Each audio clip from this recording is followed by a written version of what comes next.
Emil, Guillermo. I hate to keep sounding like a broken record, but who knows what a broken record sounds like these days? I mean, if you're a DJ, you know what a broken record sounds like. I mean, a DJ like 30, 40 years ago, like I was. But my show, Emil Amok 69, Wednesday, November 19th at the Marsh in San Francisco. The San Francisco Marsh. Yeah, that Marsh on Valencia, near where I grew up. And you're saying, Emil Amok 69, what is 69, Emil? Well, you know what 69 is. Oh, is this an Asian math joke? It's not an Asian math joke. Is it an Asian geometry joke? No, it's not an Asian geometry joke. It is Emil Amok 69, and you're just going to have to come see it to find out what it is. I have said it's about TDS. What's TDS, Emil? Well, if I got to tell you what TDS is, well, maybe you ought to come see the show. It's going to be a good show. It's a one night only, 7:30 on Wednesday the 19th at the San Francisco Marsh.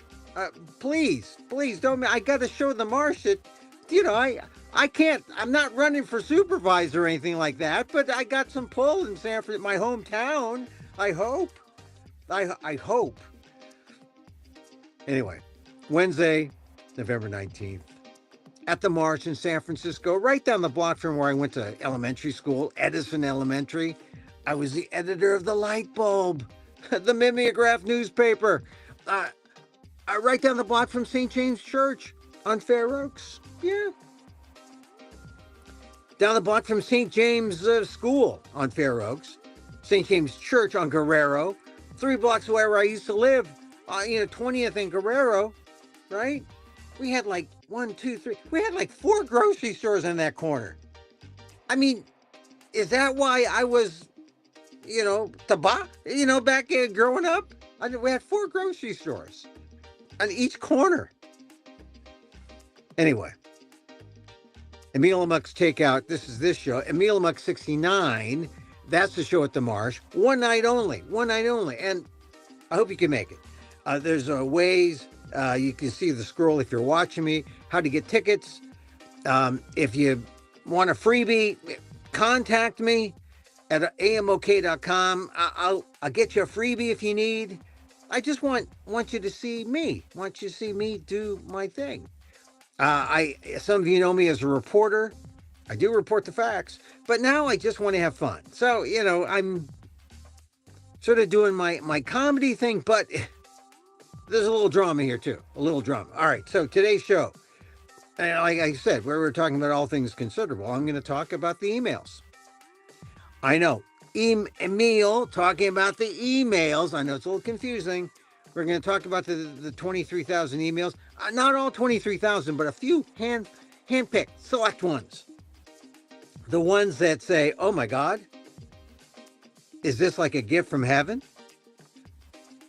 Although, earlier in the week, you would have said, oh, we had a good week. And then on last week, right, with the election. And then we had a bad week on Sunday. They kind of capitulated. And then now they got the emails coming out. And then now we're up again.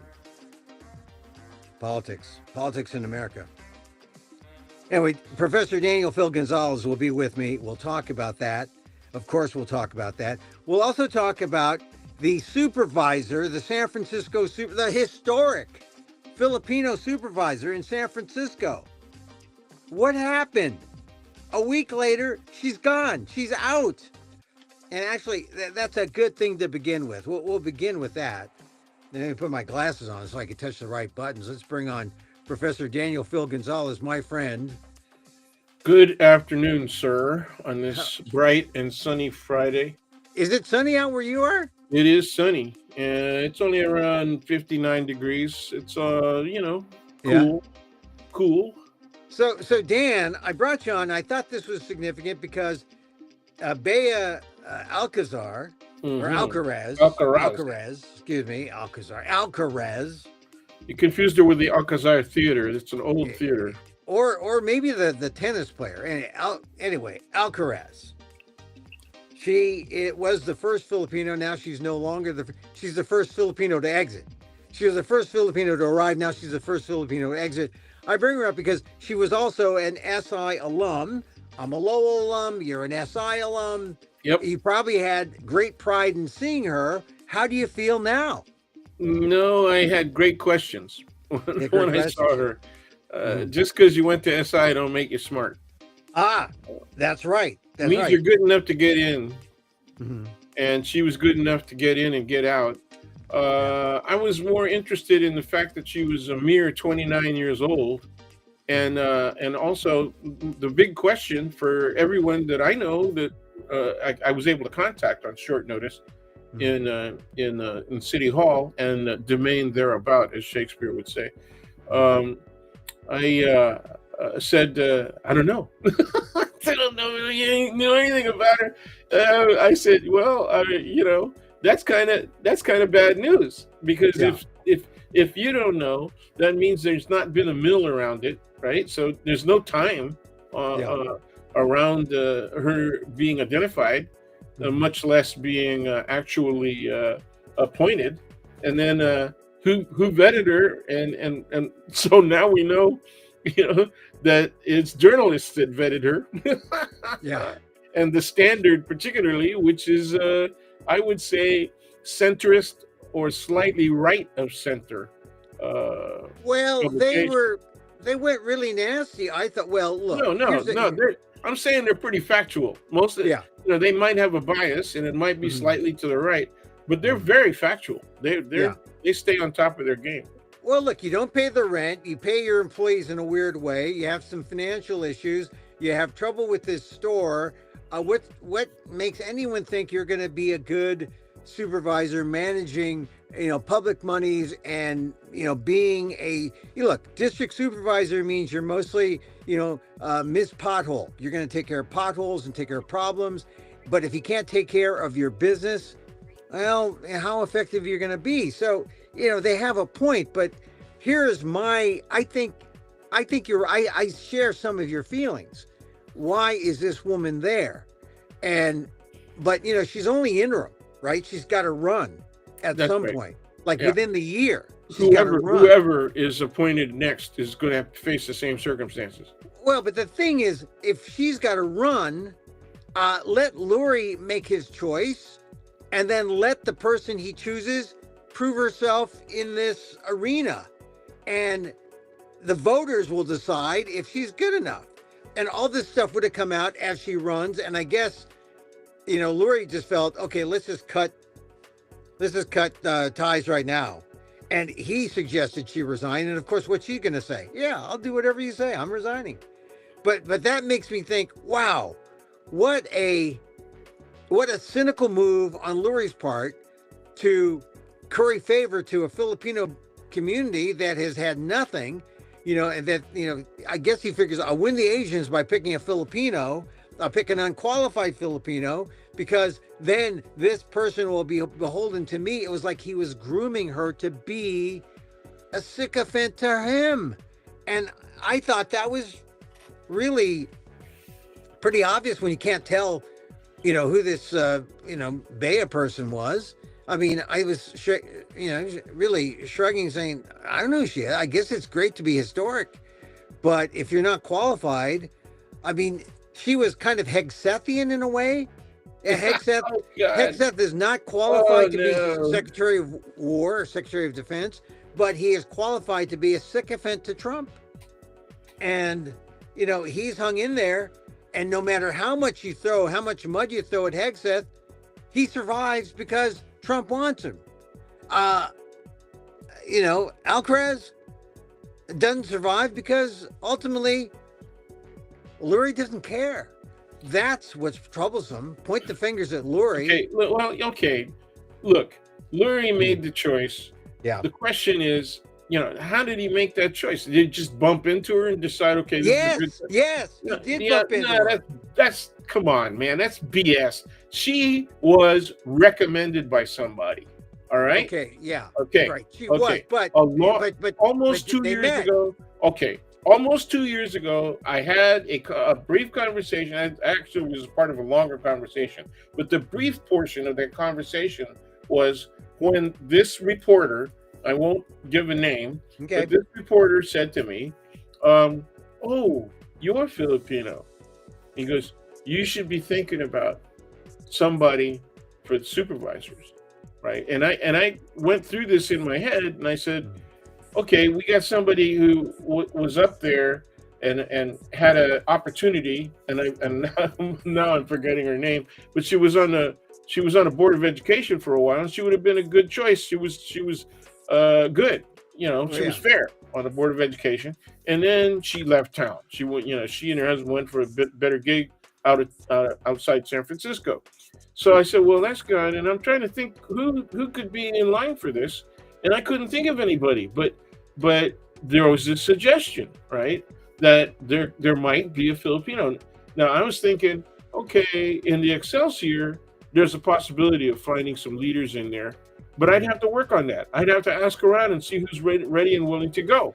Yeah. And there are people who would have stood a vetting, an initial vetting, much better than Alcaraz. Okay. Yeah. So somebody suggested her. He didn't make that decision and just pick her out of blue sky, man. I mean, bumping into her. No, but the story is that she bumped into him at some public event, made the pitch to him, and he needed someone in the Sunset. This looked like a win-win. It was the wrong person, and I think you were right about intimating that they wanted a Filipino, and I find it very curious that this person, a reporter working right now, writes for some of the sources that we're citing. Okay, asked that question of me. Yeah. Okay. Well, here's a lot of people, like you point out, a lot of qualified Filipinos don't live in San Francisco anymore. They were there, they left. There are qualified people now. Okay, so one of your other questions were, are there people? Why aren't there? Was one of the questions that you asked. Yeah. I don't know if we were on air yet, but you asked why aren't there? And there are Filipinos who I think would be qualified to run. Unfortunately, whenever one of the things that we've been seeing lately is that former staffers, right, who worked for well-established members of Congress, members of the state legislature, they have been running, and they have been running effectively. Okay. Good examples in San Mateo County, for example. Okay. Yeah. Now that also occurs in San Francisco. There are staffers, Filipino American staffers, or former staffers. We have community leaders, EOs, executive officers of nonprofits, right? That also could run. There are people who have run campaigns for successful candidates. They would be qualified to do this. So it's an open question. Then the issue is, why aren't these people moving forward? Okay, and the answer is lack of organization. There's a lack of organization within San Francisco City and County that would advance a few names, okay, and where people could come to an agreement. All right, here's the thing, Dan. I brought this up because not just because it's the news, but because historically, both you and I have been in this position where, we could have come up with names very easily. I was a reporter. You're a very high official within the Filipino American Democratic Club in San Francisco. And back then, the names, there weren't that many names, but there were qualified names. We had, we know Dick Cerbatos, who was on the Board of Education. Until he was forced off by an action that came out of the Euro-Anglo community. Also, Rod McLeod, he was named as a replacement for Dick Cerbatos by then Mayor Feinstein. And we also know that the trajectory, McLeod could have been supervisor, and we're both friends with Rod. He ran later for judge and didn't win, and now he retired, and he's now moved from San Francisco. But the point is, we were part of a mechanism You know, you talked about organization. There was an organization that that could have come up with names then. What happened to the organization now? Well, it still exists. The FADC still exists. I am not as active, or I actually haven't been active at all within the framework of the FADC for at least 15 years. Mhm. I've tried to be an observer. A new generation has taken over the leadership of that organization. And in my opinion, they were very capable. So I just haven't been in contact with them. I will get into contact with them. In fact, I'm going to be meeting with a couple of people today. I have a cocktails appointment later this afternoon, um, right downtown. So it's going to be people from City Hall that I meet with today. Well, so what's the thing? You know, Alcaraz is out. Does Lurie dare appoint another Filipino, or does he listen to different people, or is this the chance that Filipinos had that no longer exists? Yeah, I think if I were him, I'd stay away from the Filipinos for a while. So we may have it's not it's none of our faults. This is just something that came out of the Sunset District. Yeah. I don't know who else was behind the recommendation, but this is really sloppy. This reflects badly on Lurie, and reflects badly on SI for that matter. It reflects badly on obviously Bea Alcaraz, and it reflects badly on the community. This is what we have to offer. We're reconnecting. Oh, there you are. All right. So you were talking about how it reflects badly on people. Yeah, it reflects badly on everybody directly involved, and indirectly it reflects badly on the status of the Filipino American community. Yeah, and more people have been leaving San Francisco. There's not as many Filipinos. Usually the people who come in to San Francisco from the Philippines or come into the Bay Area, their first stop is usually south of Market, places like that. And then the Excelsior district as well. Excelsior now. And Daly City. Yeah. And, you look for people in the community, and the community there's a little mini diaspora within the diaspora in the Bay Area. So, you say, well, where's the Filipino community? Like Union City, Fremont, Oakland, Alameda, Daly. And then I haven't even gotten to Daly City, but is it Vallejo? Is it Daly City? And of course, there's a mayor in Daly City, and we have Filipino operatives in San Mateo on the peninsula. But the city has been almost, in a way, abandoned. Yeah, and it's too bad. Well, here's the other thing, and this is a point. This sunk Alcaraz. She wasn't bulletproof, and you got to be bulletproof these days to run for political office. If you're not bulletproof, then someone will pick at things like, well, what kind of records do you have? Let's look at your public records. Let's look at, you had, your pet store smelled like, fecal matter. Oh, that's not good. You had trouble with the rent. That's not good. I mean, you got to be so clean these days, because if the mayor doesn't find anything as he vets, well, then your political opponents, who are wondering, who are you? Where did you come from? They will do the digging, and they'll provide information, which is what I suspect happened. They'll provide information to the media, and then they'll report it. They'll say, hey, did you know that, he did this and this and this in public records? Oh, we didn't know that. That's the political game now. And it's not like you have to be a saint, because we know we have good examples that you don't have to be a saint to rise in politics. Right? I mean, the president of the United States is no saint. So that's in the background of, of one's mind when you consider what's happening locally. Oh, Lurie has to dump her now because of some of the things that have come out. Look at the things that have come out about Hegseth. Look at the things that have come out about all his, Trump's appointees. Sexual dalliances. Well, yeah, but you're ignoring the, again, organizational foundation. The reason that people like Bondi and Hegseth and everybody else in Mr. Trump's cabinet exist is because there's this broader organizational foundation, right? There's a bottom. It's not only his base, it's the 76% today, 76% of the Republican Party, people who come out and say, I vote Republican, I am registered as a Republican. That's his foundation. Okay. All right. We don't have that in San Francisco right now. That's why I'm meeting with people this evening.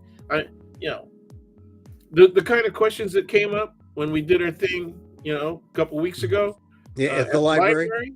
You know, it's very obvious that those are the issues that the Filipino community itself, admittedly, a little more motivated and politically, let's say, savvy group of people.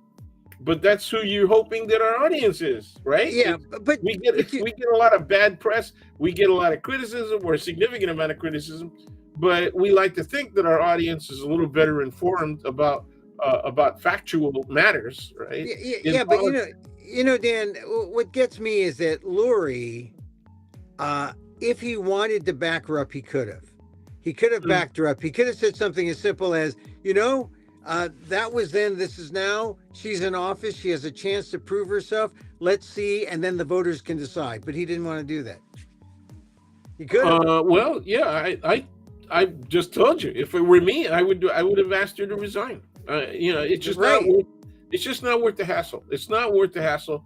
When you see stinky poo poo, don't step in it. Don't avoid contact. Right? Well, okay, you called her stinky poo poo, but I would have given her a chance to say, look, the voters should decide. I'm not going to force her out because I'm Mayor Lurie. I've just appointed her. Let the voters decide, and then we'll abide by that. And the voters probably would have seen all this come out later. Absolutely, that would have looked good. He wanted to avoid the smear. Big smear. You don't want to be anywhere near that. Okay. All right, so poor Alcaraz, she's gone. Poor Filipino community. We're both Filipinos. I guess the natural thing for the Sunset is, look, there's so many Asian Americans in the Sunset. Is there not an Asian American Democrat in the Sunset? Well, San Francisco, let's quote San Francisco Standard again. One of the questions that they asked several months ago, it may have been earlier this year, but I think it was late last year, was why is the Chinese political participation, political presence, less influential these days? Why is it decreasing? And that question was being asked while Chinatown was going through an assertion of its rebirth, right? And saying, right. Oh yeah, people coming back in, we're celebrating our increase in business, and we're doing better now, and we want to encourage more, and all that, right? And this is part of the way Lurie got himself elected, right? By getting the Chinatown community. Well, why is that? I mean, we know why the Chinatown folks were powerful players, and it usually has to do with a couple of people who had the ear of the powerful. I'm talking about people like Rose Pack. I'm talking people like, who they had the ear of the machine. People who knew the community, but they also ran into some problems, some of those folks. Sure. But they were political players. Yes. Do we not have a generation coming up? I guess none of us have a deep bench. Is that it? Yeah. I think people see, you just mentioned earlier that you better be clean. Okay. Yeah. And because if you've done anything wrong, if especially if something there's formal documentation, or any kind of complaint, you better be clean. And I know full well that's one of the reasons that some of the Filipinos that have had appointed office in the past, that's one of the reasons they didn't want to run for higher office. Well, it's Mario Cuomo all over again, right? Mario run for president. No. I'll let my sons go and embarrass themselves, Yeah. But I mean, this is the thing. And this shouldn't be the thing in politics, but it does become a self-assigning kind of thing where a self-selected thing where, look, you assign yourself if you think you're good enough, and if you're not, because you can't stand the scrutiny, then you stand off to the side and you let the others. But it shouldn't be that way in politics. Like I said, it shouldn't be just all the virtuous angels, although ethical angels, but we know even that's not true when you look at the rise of people like Trump and the rise of so many corrupt politicians now. Um, anyway, I it's going to take a while for Filipinos to make history Well, again. But now, look at what's happening now. The latest guy, Swalwell, right? The latest, yeah, be Morgan, given notice, right? That yeah, he's up for criminal prosecution. I mean, people realize that you can get, this is the equivalent of high end swatting, yeah, using the judicial system. And the thing that cracks me up is the irony is, right, that the people who are saying government has been weaponized, right? The yeah, DOJ has been weaponized. They're the people who've been doing it, right? yeah. They were, and then What, so they allege that because they want retroactive effect on the Biden and Obama administration, saying all of the prosecutions that these people originated were politically motivated, right? And they had no yeah, basis in fact. yeah. Okay. Well, it's a good segue into the bigger question about the emails, because the latest now is that uh, Donald Trump is now pointing the fingers at the Democrats, and all the Democrats who were mentioned in the emails, the 23,000 emails that were released the other day, and he says nothing about the fact that the most damning emails are those that mention him. I mean, the most important one, and this is the one I'm sure you've seen this, where it's Jeffrey Epstein sent it to um, Landon Thomas Jr. on 3/24/2018, and he says he's talking about Trump, in his first year, and he says he feels alone and is nuts. I told everyone from day one, evil beyond belief, mad, and most thought I was speaking metaphorically. It's obvious he could crack. Stormy Daniels, lies after lies after lies. I mean, this is an email where Jeffrey Epstein, this is weird when all that we know about Jeffrey Epstein, and he's calling Donald Trump evil. I mean, Yeah, I think there's another one that said, I've met some very, very bad people, but no one as bad as him. yeah. I mean, this is, I think, really incredible. And then there was another email that he sent to Michael Wolff, who doesn't come, I mean, he's a conduit, he's a reporter, but he talks about Mar-a-Lago, and there's some redactions, and he said, Trump said he asked me to resign, meaning Epstein, never a member ever. Of course, he knew about the girls, as he asked Ghislaine to stop. And so, Yeah, the question is, what does that mean? What is yeah, he knew about the girls? he knows Okay. he knows that the situation, he knows about he knows about the situation. He's evil. These emails, all right, in a court of law, you still have to prove some things, but in the court of public opinion, what do you need to know to sway your opinion about Donald Trump? I think we've got it here. And, certainly the public opinion polls are pretty clear that right now, this is an AP Norc poll. Uh, Trump's government management approval by Republicans, it was 81% in March of 2025. It's down to 68%. So it's dropped, and I mean, this is not a direct question on Epstein, but people's idea about Trump being able to lead, being able to be president has dropped. I think next week we're going to see a lot of Republicans voting to reveal, to unload Oh yeah, the absolutely. Yeah. Epstein files. Oh, they have to take into consideration what their constituency is like. What is their home constituency like?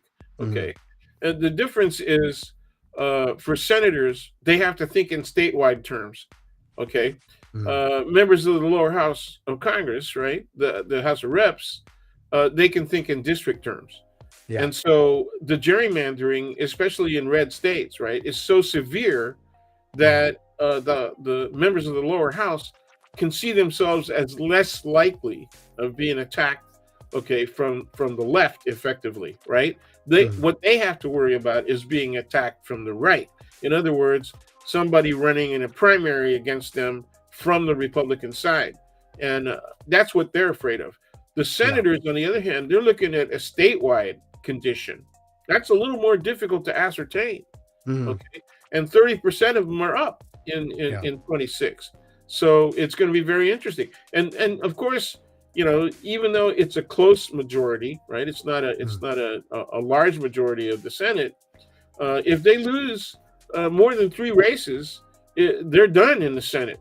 Okay. And most people think, and I tend to agree, right, that the lower house, in all probability, without the kind of behavior that Greg Abbott and the Texas legislature are doing, he's even meeting resistance now. I've heard that there's resistance even from Republicans in Texas, in the state legislature, to going ahead and gerrymandering those five districts to give them an advantage. If they're thinking about that, other red states are also thinking about the consequences, okay, in the local elections. Well, I mean, but a lot of it is just, there's a kind of, I called it, when the Democrats won decisively on election day, the recent election, right? I called it Liberation Day for the Republicans. Liberation Day for the Republicans to come forward and say, forget Trump. We are through with carrying your water. We're going to grow a spine. It's Grow a Spine Day for Republicans. Okay, that opportunity was there. But once again, you're this fantastic optimist. Yeah, I'm an optimist, but here's what happened. Then the Democrats sort of gave in. And they said, okay, we're going to agree to close it, to end the shutdown. And then the very next day, the gift comes out, the email. So I think we're kind of moving toward a certain liberation for some Republicans to come forward to vote to release the Epstein files. Was it a gift or was it strategy? Well, look at the timing, right? What a hell of a coincidence, that members of the committee in the lower house of Congress, right, released these emails. They've had those emails. They knew what the content was, right? And the election a couple of weeks ago, right, gave them obvious permission to set up a tactical response and a longer strategy as well. So the people who said, we're going to vote with the Republican senators, right? They were doing the right thing. You got to worry about timing, okay? Yeah. You do not want to extend the pain that's being suffered by federal employees already, okay? And now by the general population around SNAP, around food, around those basic benefits, you're going to extend that? That would be really silly. Got to take the signal from the unions. Okay, and they're not the hard left, and got to take signals from the consumer organizations. But it made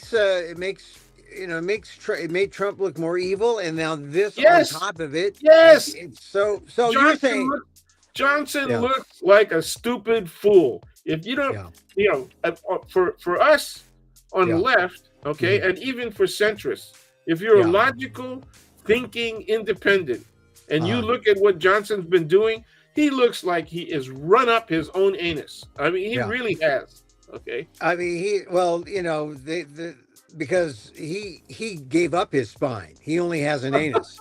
He has no spine. He gave up his Christianity. Yeah. The only thing he has left is white nationalism. Yeah. Hire all the Nazis now. I'm American Nazis. That's what we're having. He's too stupid to be a fascist. Yeah. Well, that's true. He needs to be told, but that's where Trump comes. That's where J.D. Vance comes in. J.D. Vance, he's saying nothing about this. The Republicans are saying nothing except they're pointing. He's standing clear. They're saying, "Oh, the Democrats. Look at the surprising thing about the Democrats in the emails is the people who are on the Jeffrey Epstein emails, like Lawrence Summers, now I know why Jeffrey Epstein liked to wear Harvard T-shirts so much. He was corresponding with the former president of Harvard. and then yeah, talking yeah. about Dershowitz and talking, nasty stuff about Donald Trump. Like, I think, Jeffrey Epstein was playing all of them, and none of them knew they were being played. And then I think, I don't know, I can't speculate what happened in the jail, to Epstein, but he's gone.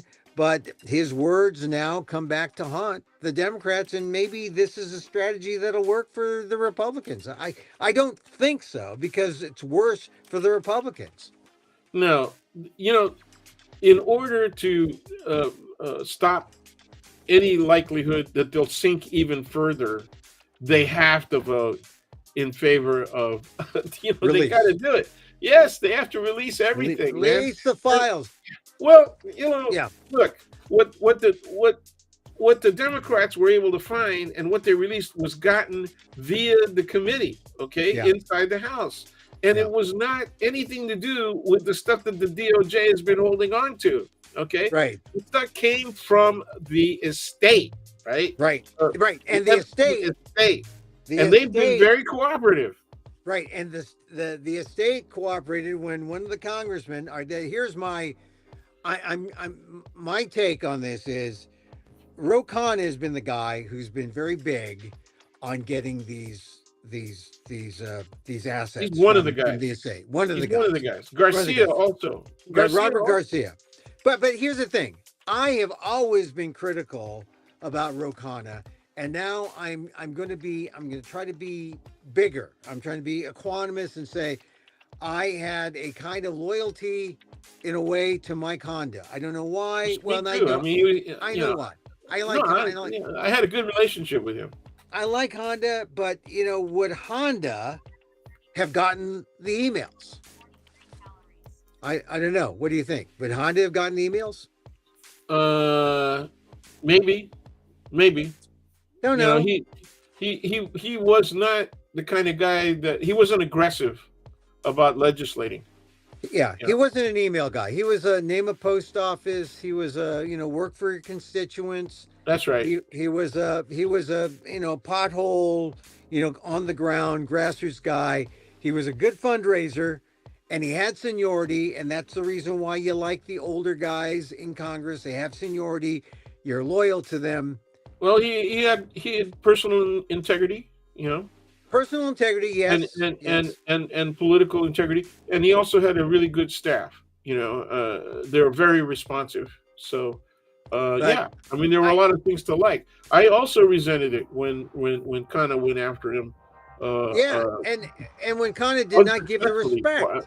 Yeah, he went after him unsuccessfully twice. He won on the third time around. I was concerned, although when he won, Khanna's position on a lot of the issues was really very good. I think that's the reason he won. That and they put out some dirt on Honda just getting old. I mean, he was paying. Well, this is the thing. I mean, this was a thing back then, about 9-10 years ago. It happened in Hawaii also. Ed Case going after Senator Akaka, and Case lost, but Case is back now in Congress. Right. He's in. So yeah, he's in. I mean, ultimately, things work out, but when we got an Anglo-American governor again. So yeah. Yeah, I mean, when this is the problem. I think when I like the fact that there's a line and people respect that, but I can see young men in a hurry trying to cut and trying to make their mark.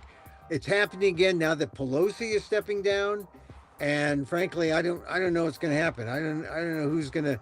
Is it Scott Wiener who's going to be the guy? That's the name that I hear mentioned the most, and he has unfortunately, in the Democratic regime, seniority means a lot. Yeah, it does. But one thing. I mean, I mentioned this in the column I wrote the other day, and that okay, Wiener's all right, but what happened to David Chu? I know he's city attorney. I know he's got a cush job as city attorney, but he's really good. David's really good.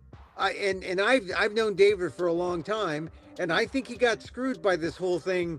When when people do not play by the agreement. I mean, look, love Ed Lee, the late Ed Lee, the mayor of San Francisco, but he was an interim, was appointed. It was agreed that he was not going to run again, and then he ran. Right. And I'm just saying, Ed Lee won, David Chu lost, but I think I think David Chu is worth mentioning. I don't think he. I thought David was. I thought they painted. They did. You notice that there no dirt came up. Yeah. Against either Lee or Chu. Okay.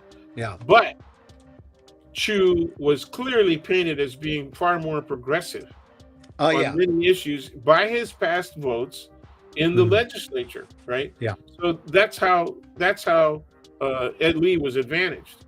Right. Yeah. He was also. There were questions about relationships to business, right, in San Francisco. And you were already seeing like the big businesses leaving, right? Yeah. Yeah. And it got really bad because of COVID. I mean, there was a major COVID effect. Well, but you know, David Chu was really strong in that. I mean, he was the one that brought he was behind the Twitter thing, you know, coming to San Francisco. Well, the whole market renovation thing. Yeah. So I think David's worth a shout out. I don't know, my column, you know, talking about it. I don't know if it really, if anyone really cares, but I'm going to mention it because I think he was worthy to replace Pelosi. Anyway, we're talking about Pelosi because you know she announced her retirement, and you know, how did we got to Pelosi from the emails. The email vote is next week.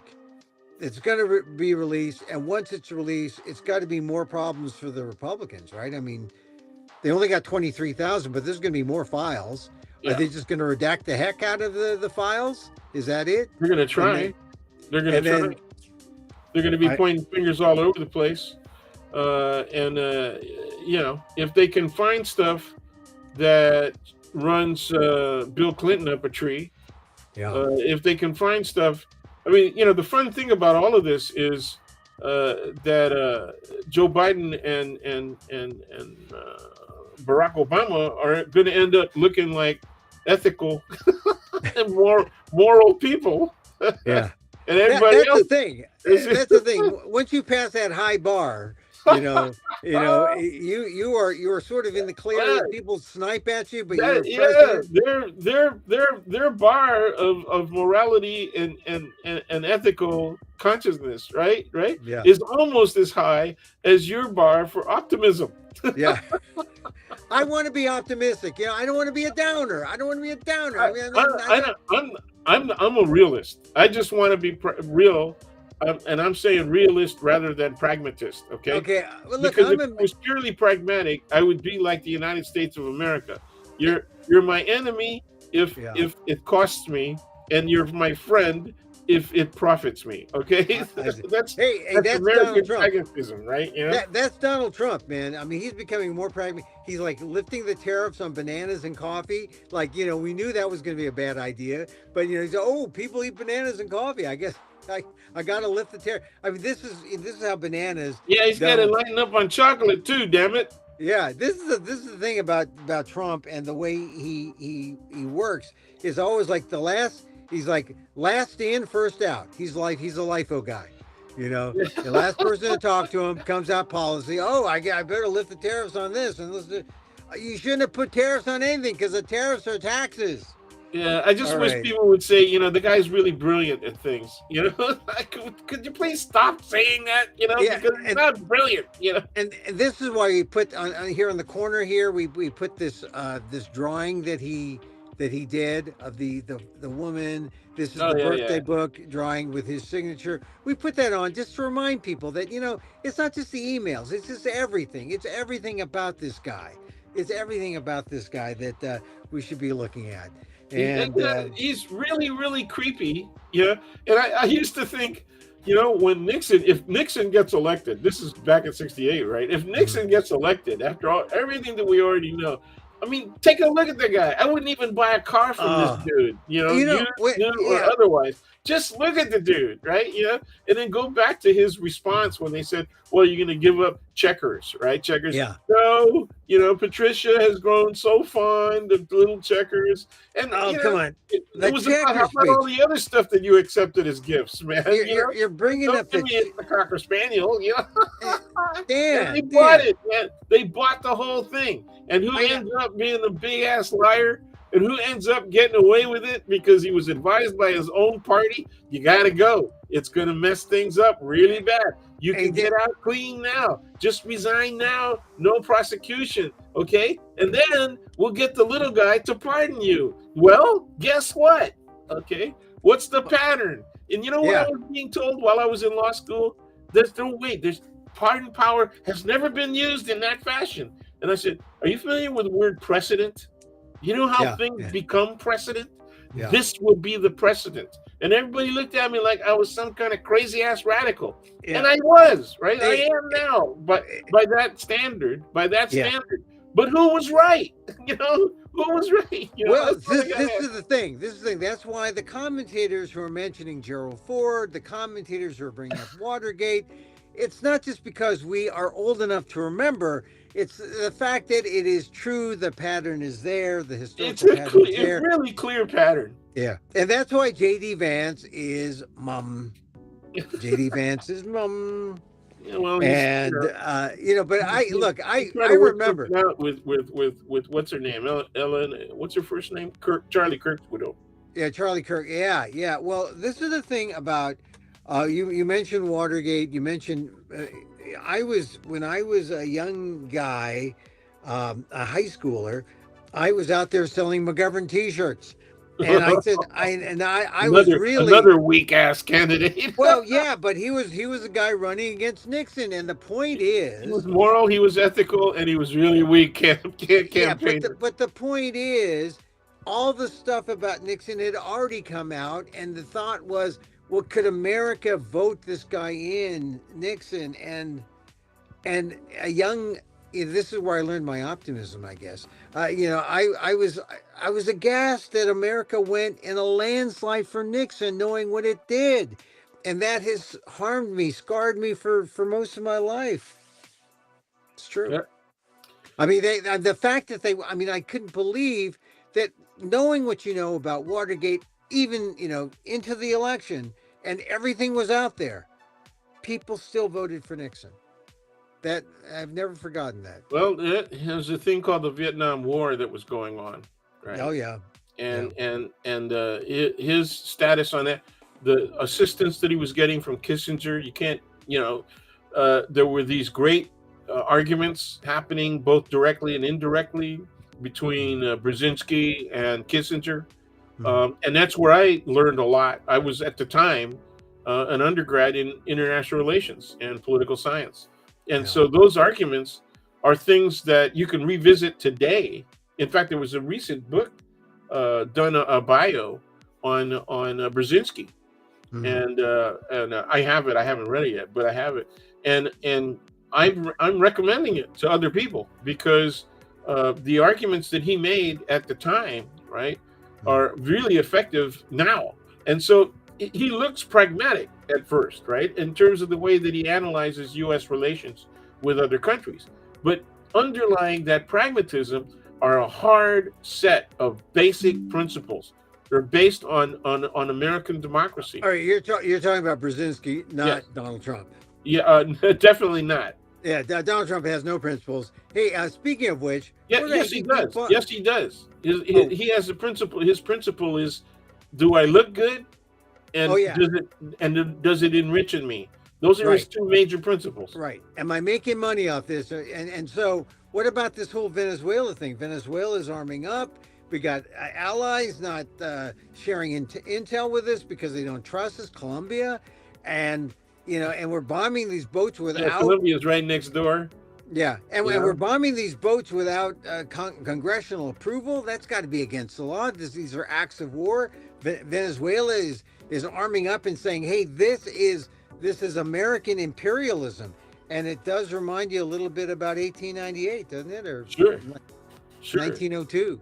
Yeah, well, this is all Monroe Doctrine, right? Is the United States has to. This is our closest sphere of self defense. So we got to take care of all of that. We have to build strong, not only strong relations, but powerful relations.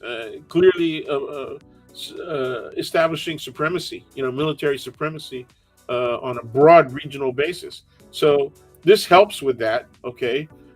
Also, you can't forget. Venezuela has for years been engaged in lawsuits as defendants and also as plaintiffs against large oil companies.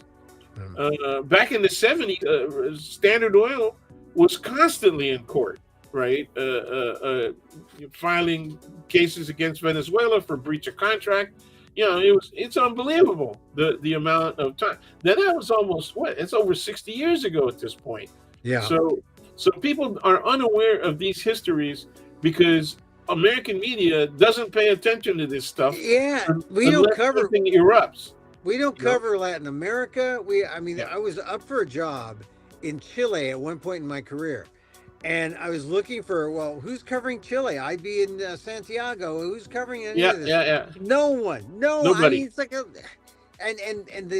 I don't think the most anyone knows about Venezuela in San Francisco is that, isn't Pablo Sandoval from Venezuela? Isn't the panda? Oh yeah, panda. That's what you mean by panda politics? So I mean, I think it's. I mention it because it's in the news, but it's a very small part of the news. Hey, let's just switch gears back to domestic stuff because Donald Trump. I was watching the split screen, Fox, CNN, MSNBC, the tri-screen. Two of them talking about the emails being released. Then when the story broke, the Fox was talking about affordability, and because they can't afford to talk about the emails. If they talk about the emails, they get screwed. So see the irony again. Okay, let's start with the first irony. The first irony is they've always been claiming affordability, or in some form or another. We are responsible for encouraging the economic engine of America, right? We're the richest country in the world. We know how to do business, right? Okay, and then we're for small business. Remember how they were always making that argument? We're for small business, and the small businesses are the employers. These are the people who employ the majority of working people in American society. So we're for small business, and then they would vote down the funding for SBA loans, right? So they're doing this stuff and sneaking around, right? Saying one thing to the public and then doing things even without policy, right? They would just do these things when people weren't looking, and you would know what was happening on the ground. How about their taxes? Their tax reform issues, right? We're going to reform taxes, man. You're going to pay less if you're. And then I was looking at all of the tax bills, and I said, who's paying less, right? It's only the super working poor, right? And the lower middle class that's paying less. The upper middle class and the middle class, we're paying more. Yeah. Well, here's the thing about the affordability issue. You have these things that make it look like it's affordable, like if you pay no money or you pay less money. Oh my God. Right? And I mention this because this is the Medicare season. And you can switch until December 7th. Yeah. And people who can switch, they might say, I'm paying too much for my supplement, or I'm paying too much. They get hooked by this Medicare Advantage idea. Right. Medicare Advantage. I don't have to pay a premium. I don't have to pay anything. It's essentially free. I get the free gym. They get hung up on all these little things, but they don't realize that Medicare Advantage isn't. Yeah, it's not Medicare. You take yourself out, and if you don't take Medicare when you first are allowed, then you have to go through underwriting. Because everyone, when they first get in, gets Medicare. You get everything they without any kind of underwriting. But as soon as you say, I'm going to go with the Advantage plan because I don't want to pay premiums. And then you say, now I'm sick. Now I gotta switch because I need a better plan. you want to go to Medicare, they'll underwrite you, and you may not get in, and you may get it at a higher rate because Well, you know. the least that's going to happen typically, right, Yeah. is that your copay will go up. That's Yeah. the least that will happen. But you know, you might not get in. You That's know, right. the underwriting, right, will put you at a higher rate That's the because worst that could happen. now suddenly, you know, you Yeah. got a pre-existing condition, or you have you have something on your record. I just don't like the fact that right now you're seeing all these ads when you watch the news. You got ads for disease fighters, and right now during the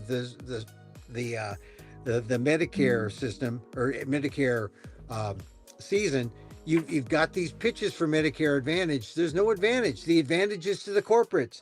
This was Congress's way to allow corporations to get in on the Medicare game. Yes. Yeah, to steal Yes, it was. customers. To steal Yes, it was. customers. And You that's know, one of the things. That's one of the things that the Democrats were trying to address when they say there are fixes that we need to do to Obamacare, to ACA. That's what they mean. Okay, that's not what the Republicans mean when they say we need to fix Obamacare. Okay, Yeah. and they have been saying they have fixes, right? And remember, Trump was saying 2 weeks, 2 weeks, 2 weeks, and he kept Yeah. saying 2 weeks until we ran out of weeks, and he was out of office, right? Yeah, You know? no, Nothing. he's got. And now Yeah, today they got nothing. They still have nothing. they want to get rid of it. I mean, all Yes. these court cases to try to get rid of No kidding. Obamacare Wow. and the Is that ACA. it? So I just think that you know, we got to mention when they talk about affordability, the Republicans have no credibility, but also the Republicans, you know, they're not they're interested in the corporates being able to afford taking advantage of poor people, taking advantage of working class people. Medicare Advantage is kind of a sham, and it just is not. You know, you think you're getting a deal, but you get sick, and you want, you know, you want the best coverage. You gave up on the best coverage when you chose Medicare Advantage over a Medicare supplement. So anyway, but Okay. to move. Have we covered 50-year mortgage yet? No, I'm going to move into okay. that now. The affordability, because this is what 50-year mortgages are. It's another great idea.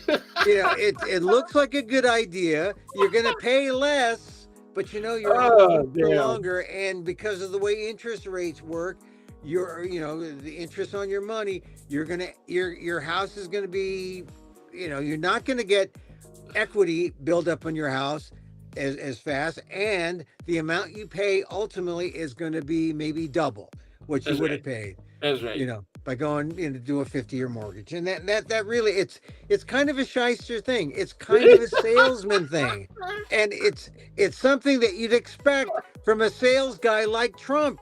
And when people said we want a businessman to run our government, they didn't really mean we want a salesman to sell us a bill of goods that we get screwed over, but that's what it means. Okay, what went public? What about a month ago, right? What went public was that the younger generations cannot afford to buy a home.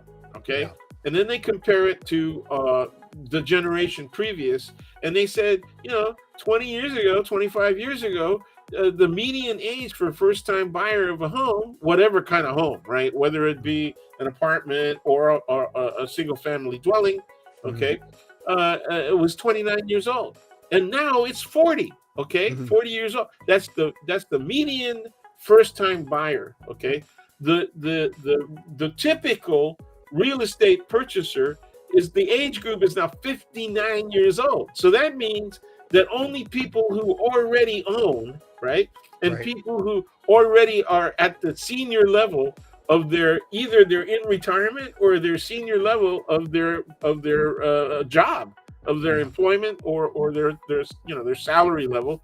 Okay, and those are the people that are participating in the process, and that came out too. But people don't understand that part, right? That it is the people who are in the upper 20%, right, that constitute all of the purchasing, right, and the lifting of the capitalist system in American society. Everybody else is barely making it, right? Yeah. It's not only the working poor that's barely making it. It's everybody up to the middle class that are barely making it. Yeah, yeah, and So 50 years is really going to help, right? So if you're working, let's say you're younger than 40. Let's say you're 35 and you're trying to buy, right? Let's say you're 30. That's only a year older than 29, right? And you're mhm. trying to buy 50-year mortgage. Okay, what's the deadline? No pun intended, right? What's Yeah, the yeah, deadline? yeah. 80 years old you're going to be. Oh, That's if you'll be you're dead buying it at 30, okay? if you make it that far, and then your heirs will inherit not equity, not How big is the some equity? great. That's right. That's Yeah, right. And yeah. can they afford to pay it off? Can they Your afford? Can heirs, the heirs afford to pay it off? yeah, your heirs will inherit your debt, and Yeah. that's the way it is. That's the way the banks want it, to inherit debt. So anyway, Yeah. 50-year mortgage, bad idea. But here's one thing that came up recently. Also, the idea of portable mortgages, which I don't know how exactly it would work, but it sounds like if you already have a mortgage, can you use that? Can you like use it to buy another house? I don't know, but that idea sounds like in the days when interest rates were high, like 16%, 17%, people had all these cockamamie ways to get you to buy a house, like you know Yep. wrap loans and Yeah. Yeah. all these kind Oh. of things that Oh. Interest only. oh The yeah, big. pay interest Yes. Interest only, only loans. right? 3 to 5 years, and then Yeah, you don't have to pay on the principal until the fifth year, right? yeah, And and then then you and lose what your house. happened? What happened to all of those people who thought, you know what? I could buy multiple properties. I It's could like buy Monopoly. multiple properties It's like and Monopoly. and I only have to pay on the interest, and the value of the property is going up so fast that even after 3 years, I'll be able to sell them. I'll be able to sell them, and I'll make a profit because the increase in value is like 10% a year. So See, I get a 30% increase in value over 3 to 5 years. I could just be rid of the property, and we'll be that far ahead. We'll even be able to pay off our original home, right? See, What Dan, happened? you think I'm so optimistic? I am not so optimistic to buy that line of bullshit. I was. I mean, I know other people who were, but Yes, yes. I know it. Many people in our community were. They put their businesses and their original first homes, their primary homes up, took out more loans and bought more properties. I told them, don't do it. They even Yeah, went to other states. Remember when they went to Vegas and they were buying property in yeah, Vegas and in Reno? Yeah, yeah, you don't do it, right? yeah, And they're looking at me like, why not? yeah, And then what happened? BKs went up, right? yeah, 80, yeah, 81, 82, 83, bankruptcies like crazy. Right? yeah. Well, I'm telling you, you got to watch out now because people are susceptible. They'll hear something, they'll think, oh, maybe this is the answer. Affordability. If the Republicans are talking about affordability, that's bad. It's only because they can't Yeah, afford yeah. to talk about the emails, If it the comes out of Epstein their face, emails. if it comes Yeah, out of a Republican face, distrust. yeah. Distrust. Okay, It's it's not as for them. simple as that. So If it comes out of a Democratic face, distrust, right? distrust too, Don't but trust him. You already don't trust government. Why are you gonna? Why are you gonna trust someone, right? Who's part of that institution? yeah, Check it out first, right? Now, the Fed, right, is not mhm, is not going to lower interest rates any further, right? They're going to keep things where they are right now because of mhm, the instability, right? What's the cause of the instability? The primary cause is Trump and tariffs, right? He keeps doing this cha-cha. He yeah. keeps saying, I'm going to lower it here, I'm going to raise it there. Oops, they just did something I don't like. I'm going to call it a threat to national security, and we're going to raise tariffs on that It's an stuff, right? emergency. It's an We're gonna emergency. emergency. Everything's look at Everything's an emergency. yeah, that's right. Yeah. He's Okay. got to do it. I mean, but it's an emergency when he put the tariffs on. It's an emergency when people complained about bananas and coffee. He takes them off. Well, It's he, all he an may be emergency. provoking. He may be actually provoking a real emergency if Venezuela, if some some general or admiral, if Venezuelan admiral fires off a missile. If they Yeah. shoot anything at, that's adequate provocation for not only a naval attack but also land invasion. See, So let's see what happens. I Yeah. think we've got to be pretty serious about this stuff Oh, because, no kidding. but the thing is, people forget we bombed Iran. Yeah. We bombed Iran in the summertime. Yeah, and look at what's happened since. Nothing. we, Not really. I mean, and well, you know, and they we, bombed us back. They yeah, bombed us back. They bombed us back, but they told us when they were going to do it and where they were going to do it. yeah, Okay, so it was yeah, demonstrative. It was yeah. demonstrative. We See had this. full intention of trying to completely destroy. Right? What were they claiming?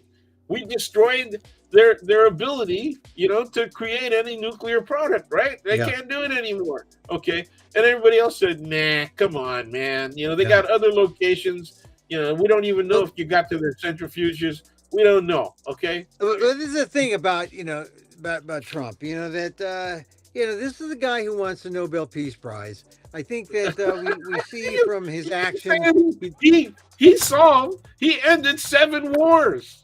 Oh, And yeah, I was seven, going, okay, where are they? Right? 7 wars. Yeah, Some one of he had a some list. Democratic congressman yesterday said zero, zero. What wars did he end, man? What He are was we talking carrying a about? list. He was carrying, the Pakistani Bangladesh thing. Yeah, Yeah, India. That's right. That was India. one. There was something that we made. They every time we went to Asia, he said, "Oh, you Yeah, deserve this." yeah, Oh, yeah. Cambodia and Well, Thailand. Cambodia and yeah. Thailand. But the Pakistani president said, "Well, I'm going to nominate him, right? I'm going to Yeah, nominate him for a Nobel Peace Prize, right? yeah, I didn't see Modi, say, yeah, me too." yeah. Well, it's just flatter the would-be king. Anyway, all right. So Dan, Oh, how about the we've covered. Korean? How about the Korean crown? Oh, the Korean crown. The Korean crown. It Flatter the looks like guy. it's made He's out got of cheap stamp steel or something. I don't even know what is. You know, we ought to have that thing evaluated, right? Yeah. All right. All right. So, Dan, all right. So, we've come to the end of our show. Okay. And so, I want to thank you again. Good insight on you're going to have that meeting about Alcaraz. Oh no, Um, it's not about Alcaraz. It's like who do we have right. But it's that post should be running? Who Alcaraz. should we be grooming? Right. Who's got the capacity? Who's clean? This is the beginning of that.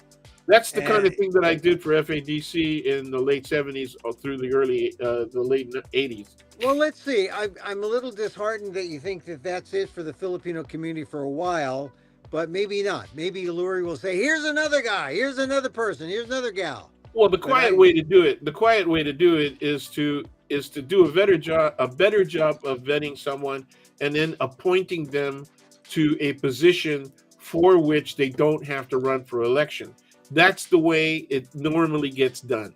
Okay, Right. that's when we got appointed to commissions.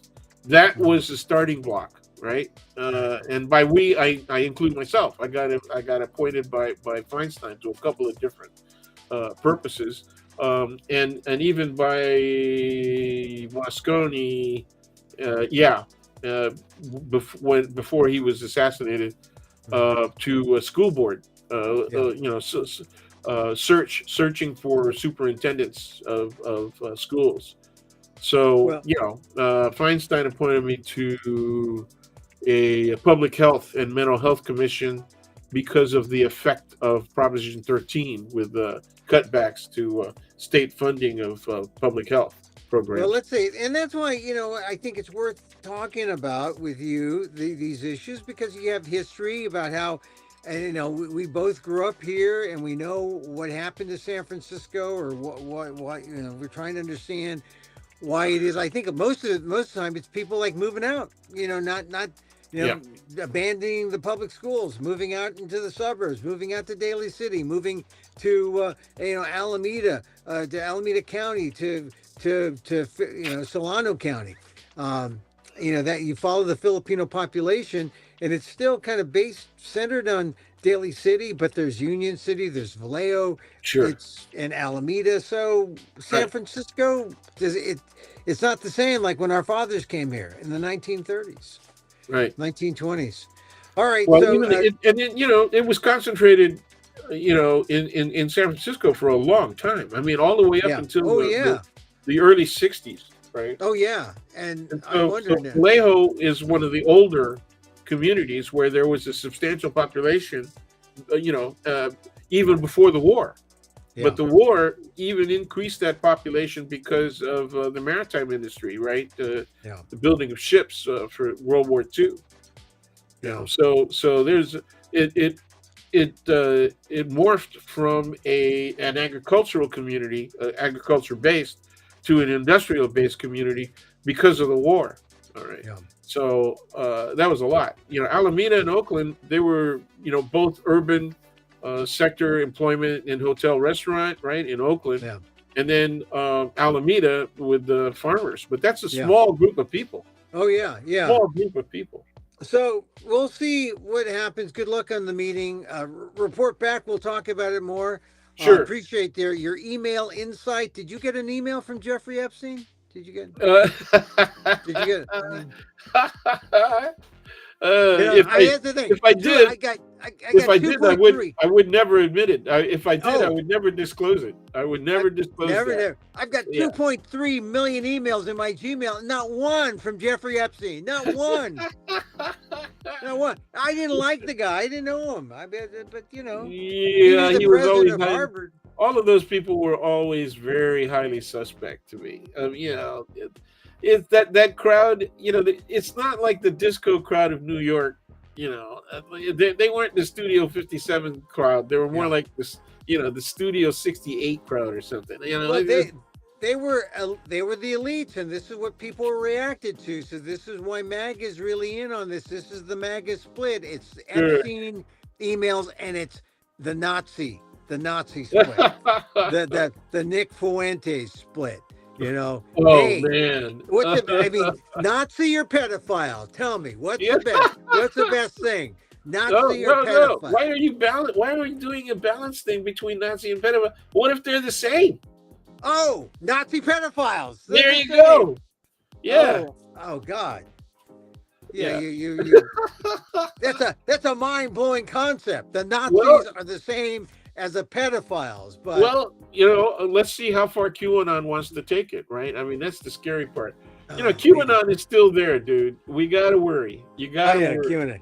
QAnon, that's right. The cults are still there. There. And I don't know. The FBI has not disclosed whether or not the person who killed Kirk had QAnon connections.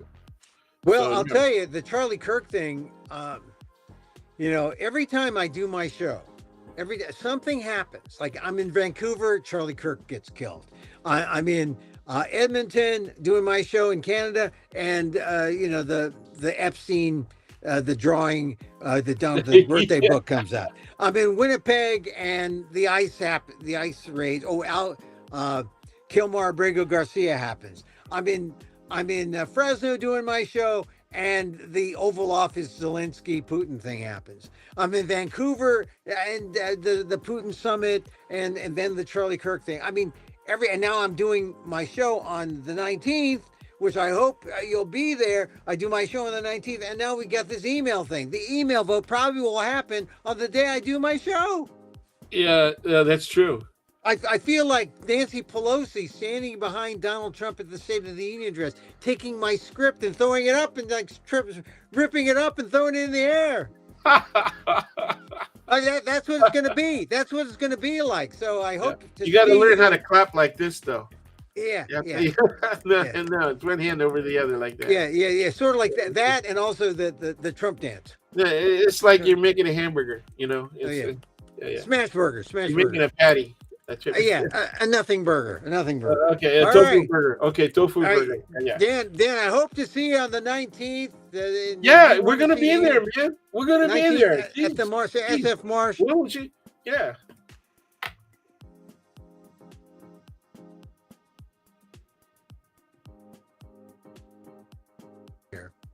All right, so like if you need a freebie, you can contact me, and I'll try to do my best to wait. Not you. You don't need a freebie. You don't need a freebie. Just because the title of his show is 69, don't confuse what he means by freebie. Okay. Yeah. Okay. Oh, hey, listen. Okay, it has nothing to do with hands. Hey, well, wait a minute.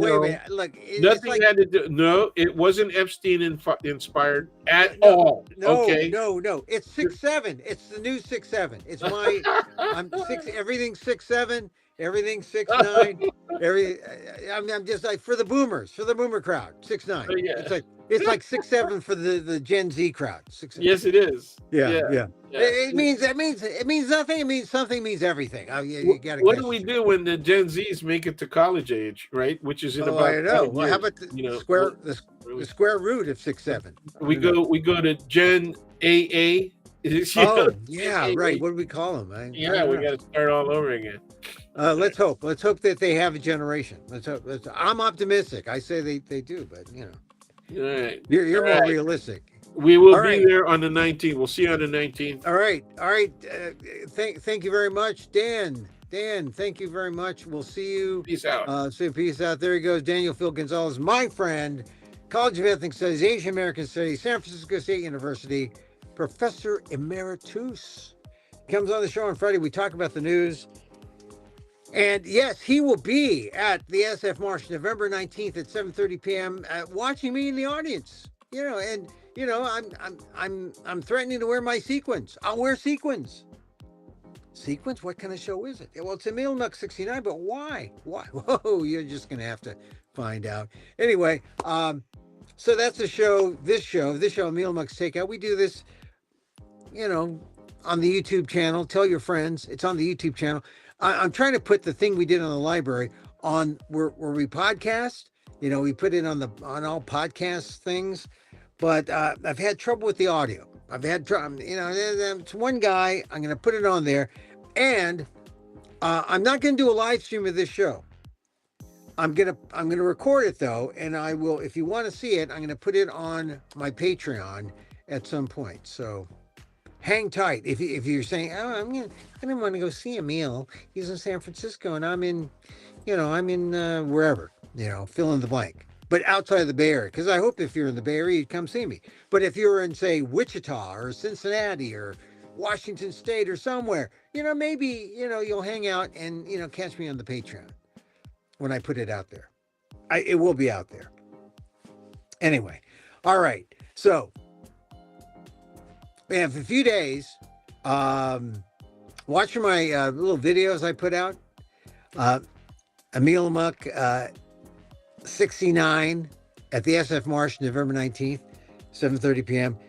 People ask me, oh, all right, you talk about that a lot. What is the show? The show is about how I deal with the story of our times. We got a guy in the presidency who is screwing up our country.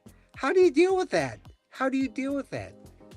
And I think I have a suggestion. I'll tell stories. And maybe it'll help you. Check it out. San Francisco Marsh, 1062 Valencia Street. Get your tickets. Okay, that's it. We end these things with a little meditation. Oh, that's part of my answer. Part of my answer is meditation. To be a quantumist to it all. So meditation, what is the meditation? I like Sharon Salzberg's approach, right? The loving kindness.